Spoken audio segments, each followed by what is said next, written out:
America. Shiv Singh is here to tell us a little bit about it. So please welcome Shiv to the stage.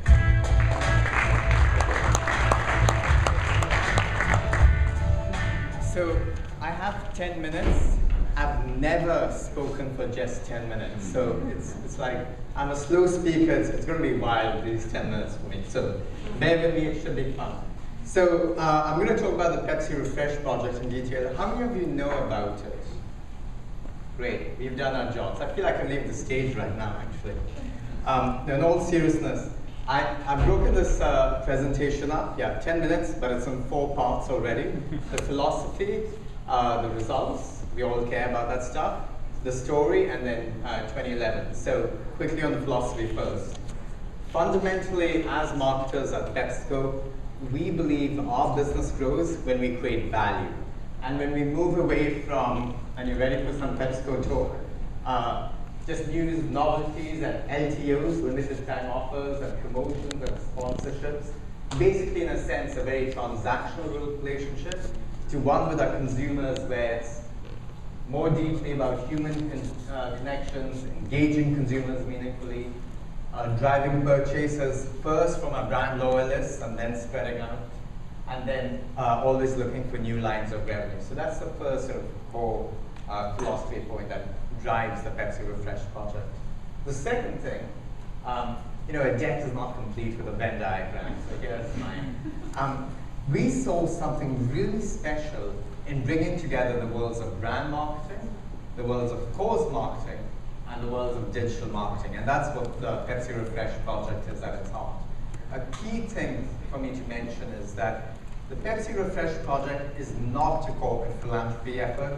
It's not funded by corporate philanthropy dollars. We do a lot of that stuff. It's great stuff. This was hardcore brand marketing dollars that framed this whole program up. And we felt with this, we'll have transformational and meaningful impact on a mass scale. Key word for us, we're a brand, certainly with a Pepsi brand specifically in the portfolio. We obviously don't have an awareness problem.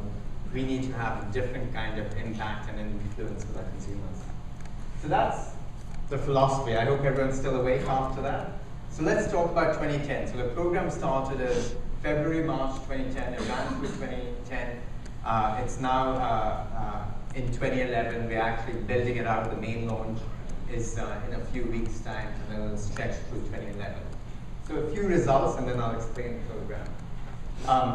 First, we basically, at the heart of this program, and it's very humbling for me to say this, and there's a massive team at Pepsico involved in this, touched hundreds and thousands of people in very meaningful ways through the Pepsi Refresh project. It was not just in specific cities, it was not just certain types of people or certain demographics, psychographics. It was a mass scale, and I'm going to get into that. We had 76 million votes on the refresheverything.com website. That's more votes than any presidential candidate in history. Not that we're comparing or anything like that. But mass scale, one side note around this is, for a beverage company, we make a physical product, the formula hasn't changed. To do something that is so digital, to allow for so many votes, it was taking us to a whole different place. And there were wonderful learnings through it.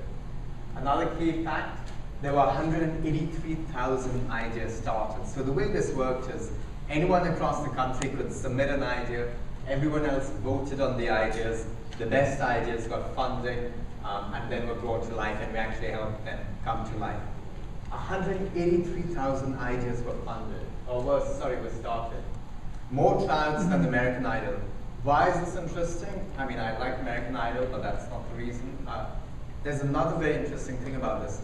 By virtue of running this program, because it's on such great scale, we actually have a sense of what America cares about in different communities every day, what ideas matter to them, what problems they're trying to solve. So, we talk about research and real-time research.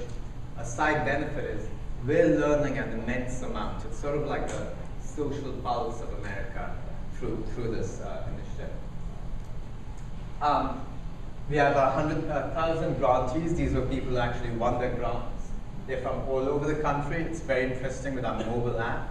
You can actually, download it, and you can see if there's anyone in your geographic area that won, or you can vote for ideas in your geographic area.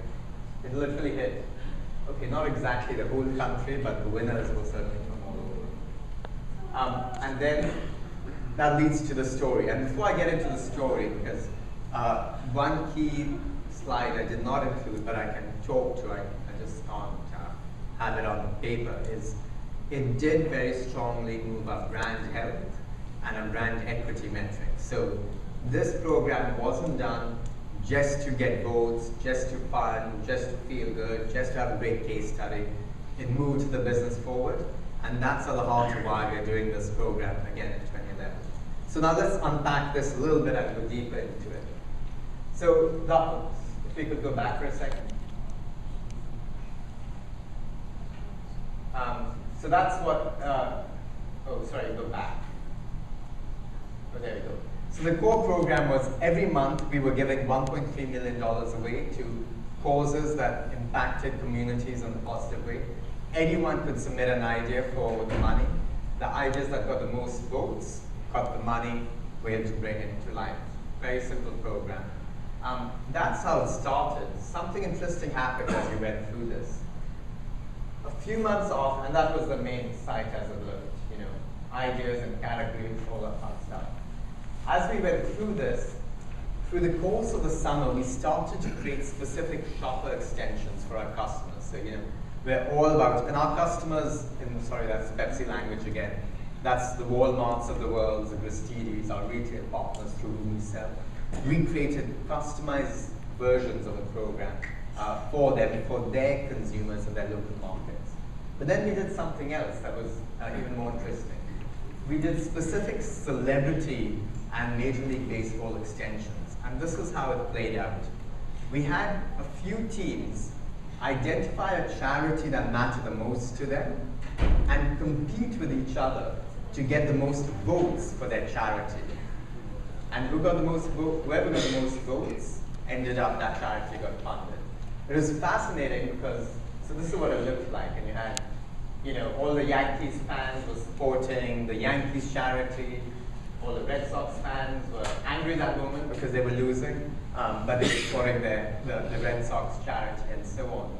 And even more interesting, we had, all the athletes talking about their charity, talking about the Pepsi Refresh project. So when you think about this as a marketing initiative or a marketing program, all of a sudden it was completely owned, not just by the consumers, but by these major, for lack of a better phrase, I'd say, cultural forces in America, One League Sports, and the celebrities behind it, because it made a difference to their world. So a program that started very simply as just giving away money month by month based on voting, now all of a sudden was deeply integrated into pop culture as well. And we then took it a step further when a certain oil company decided to spill a whole bunch of oil in the Gulf of Mexico and upset all of us. What we did at PepsiCo was we created a special Pepsi Refresh project just to solicit ideas that can help the Gulf communities, recover from the oil spill. So all of a sudden, in real time, we pivoted the program to respond to what was a major issue in America. And we actually got a lot of kudos for, and credit for doing that.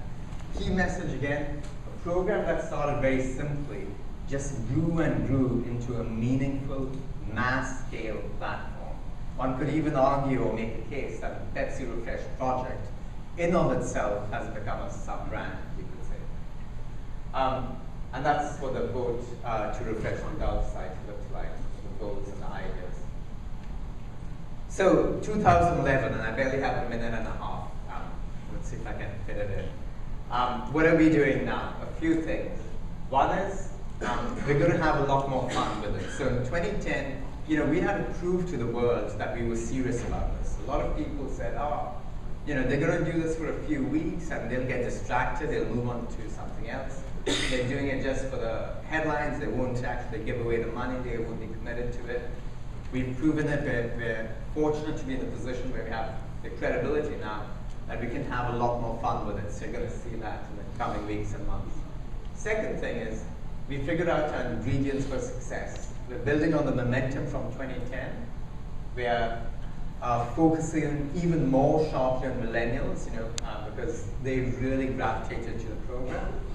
We are, don't mind the extra plus sign. We're building out the challenge of fun mentality even more. We're going to integrate even more with pop culture. Hopefully there won't be any more oil spills. We don't want to go down that route. We can't help it. We're going to include appropriate game mechanics. I always feel that I'm at risk of losing my job if I don't mention game mechanics at least once a week. So I'm covered for this week. We're going to look at some really dynamic digital media partnerships. We're going to bring in more branded entertainment thinking. Reason why that matters is we have more traffic to the Pepsi Refresh website than some sites on which we actually advertise online. So that in of itself presents a very unique opportunity to drive and create other forms of engagement. And then lastly, we're going to look for value creation for everyone, which means if you just come to the experience and you vote, we want to have a bigger payback for you. So that's just a sneak peek. And the big thing we're launching is the Pepsi Challenge, which goes back to the Pepsi Challenge of the 80s and the taste test. But this time, every month, there'll be a special category, which is Pepsi asking America or posing a certain challenge. Asking America to solve that challenge, submit ideas for it, best ideas, voted upon, this is pure social media driven, would get the grant money. And then that's just to give you a sneak peek sense of what it looks like, but it's going to be more social, even more fun, and we're confident, and with all of your support, it's going to have even more of a marketing impact. So last slide, a few key takeaways. One is marketing is about at the intersection of shared values with our consumers. That's why we did this, that's why we care so much about it. Secondly, it's starting to turn the economics of advertising upside down a bit because this digital experiences platform gets so much traffic. It's like media property in its own right, it's starting to be. Thirdly, we're moving away from an impressions mindset to real-time experiences, both digitally and offline. Fourth, it turns every CMO into a CTO as well. My CMO, she never thought she knows so much about digital as she does today. I don't know if she's happy, but I think it's good. It's a true mass-scale movement and not a campaign. And then we're going to even have a lot more fun in 2011 with it. And with that, very minor book plug, as well as a panel plug.